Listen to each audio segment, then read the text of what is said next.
Děkuji oběma dámám za odpovědi a otvírám ono slíbené druhé kolo. Vlastně. Je vous remercie. Nous allons maintenant avoir une nouvelle série de questions, une série assez courte puisque nous n'avons qu'un intervenant. Monsieur Schaffhauser, je vous en prie.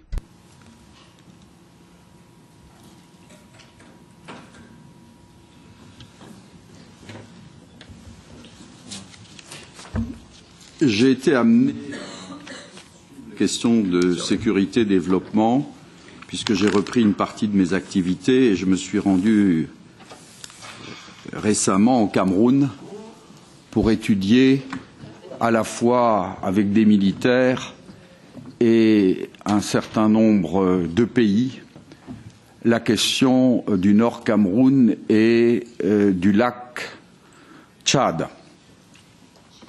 D'abord, j'approuve ce qu'a dit mon collègue Nart. Il y a un problème d'efficacité.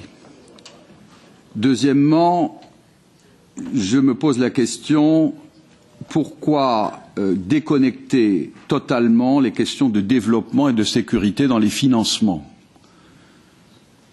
Je pense qu'il ne peut pas y avoir de sécurité sans le développement, il ne peut pas y avoir de développement sans la sécurité. Et j'ai proposé dans ce sens-là une action menée par des militaires de bataillons uniformes dans toute l'Afrique, mobile, mais qui travailleraient dans une opération de sécurité-développement.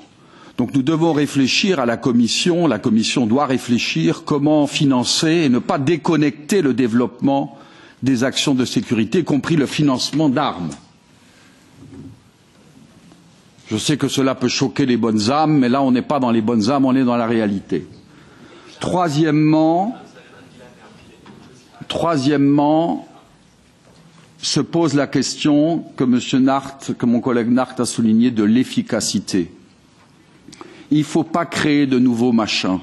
Il faut s'appuyer sur le principe de subsidiarité.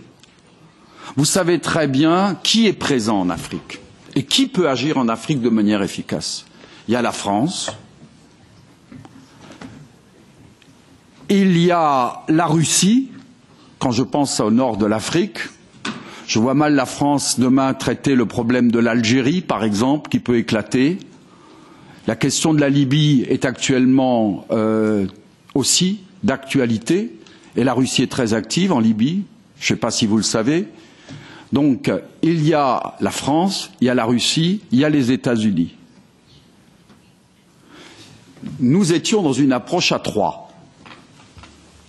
Et je pense qu'il faut aller dans cette direction. Il faut prendre ceux qui sont opérationnels, ceux qui sont capables, excusez-moi l'expression, non pas simplement d'assurer des opérations de paix, mais de cogner, d'éliminer, car il s'agit bien de ça. Donc, nous devons complètement revoir les procédures si nous voulons être efficaces. Et j'en prends à témoin aussi l'utilisation des fonds sur le G5 Sahel. J'ai discuté avec les représentants de la Commission que j'ai rencontrés sur place, avec les militaires, tout ceci étant informel. Eh bien, elle me disait on fait tout ce qu'on peut. Moi je suis d'accord, on fait tout ce qu'on peut, mais si on suit les procédures, on sera toujours un train ou plusieurs trains en retard. On n'arrive pas à utiliser les fonds que nous avons parce qu'on est rentré dans des procédures.